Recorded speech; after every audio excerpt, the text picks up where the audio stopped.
Hello, I'm Simon Whistler. You're watching Today I Found Out, and in the video today, that time a 61-year-old farmer won one of the world's most grueling athletic competitions.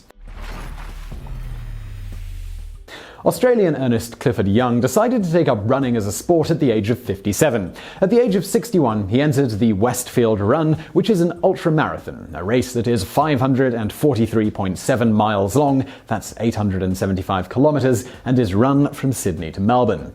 What's even more impressive than a 61-year-old potato and sheep farmer even being able to complete such a race in the allotted time is that he not only won, but he shattered the world record for that distance, beating it by over 2 days. Young showed up at the event on April 27, 1983, wearing overalls and gumboots, though he later used 10 pairs of shoes during the event. His running style, like his attire, was also rather unconventional, being more of a shuffle than a run. In the beginning, the other runners easily took the lead, with Young and his slow shuffling style lagging behind.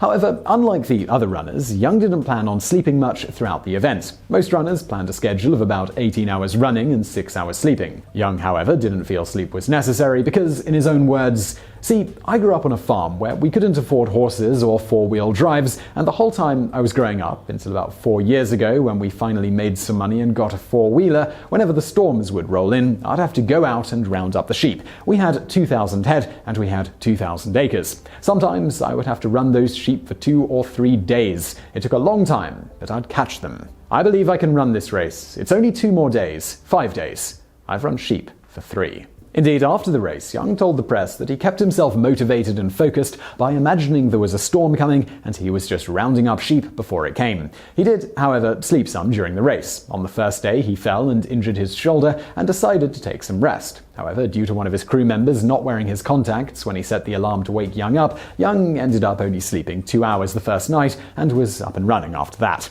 In the end, he completed the 543.7-mile-long ultramarathon in just 5 days, 15 hours, and 4 minutes. During this time, he only slept for a little over 12 hours. When he won, Young earned a grand prize of the event, which was $10,000. Young lived on a modest income of around $2,000 per year at that point and didn't feel he needed any more money than that, so rather than keep the winnings for himself, he split the money with certain others in the race, as well as his support crew. After the presentation of the prize, his legs gave out and he had to be carried off stage. A bed was then set up for him at a shopping centre, which was the destination of the race, and he slept there for 5 hours. After this, he ate 3 plates of eggs and toast and then spent the following day giving interviews. Young again competed in the race in 1984, but due to injuring his left knee a couple of weeks before the race and displacing his hip during the race, he couldn't keep up with the front of the pack. Despite both of these injuries, Young still managed to finish 7th out of the 9 who ultimately were able to complete the event. He entered the competition for the 3rd time the following year, but was forced to drop out due to inflammation of his lung tissue as well as pneumonia. He spent a week at the hospital following this before being allowed to go home. As a courtesy, Westfield hired a car to drive him all the way back to Colac after he was released from the hospital.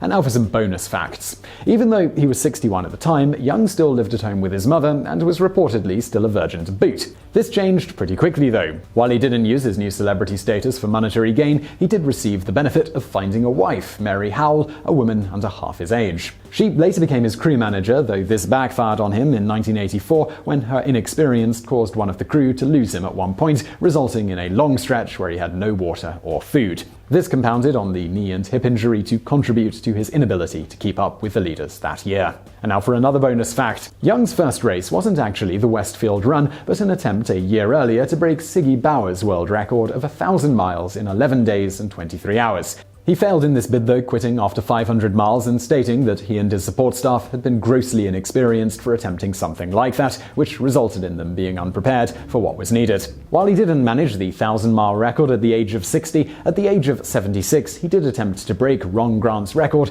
in running around Australia, which is about a 10,000-mile run. He attempted this to raise money for homeless children. Somewhat humorously, his failed attempt in this case was not because of him, but because the one and only member of his support staff became severely ill. Before this happened though, Young had managed to cover 4,000 miles of the run. And now for another bonus fact. About a year after this failed attempt to run around Australia, Young began having health problems that lasted about 5 years and ultimately resulted in his death at the age of 81 from cancer on November 2nd, 2003. Remarkably, all 6 of Young's brothers and sisters were still alive when he died, even though they all themselves were quite old. Anne was 85, Helen 83, Margaret 79, Barry 77, Eunice 75, and Sid 73. As one of his sisters stated upon his death, "He is the first one of us to go, but then he was always on the go." And now for another bonus fact. Ultramarathons take place nearly everywhere on Earth, including Antarctica. The biggest one held in Antarctica is actually part of a larger Four Deserts race. The event begins at Atacama Crossing in Chile, which is among the driest places on Earth, comprising of salt lakes, volcanoes, and sand dunes.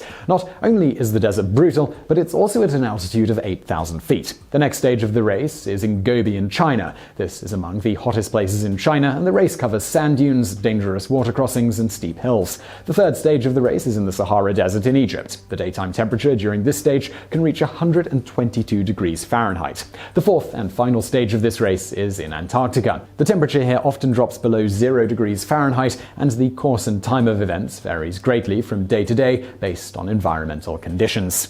So I really hope you found that video interesting. If you did, please do hit that thumbs up button below, and do not forget to subscribe for brand new videos just like this every day of the week. Also check out some of our other videos over there on the right, and as always, thank you for watching.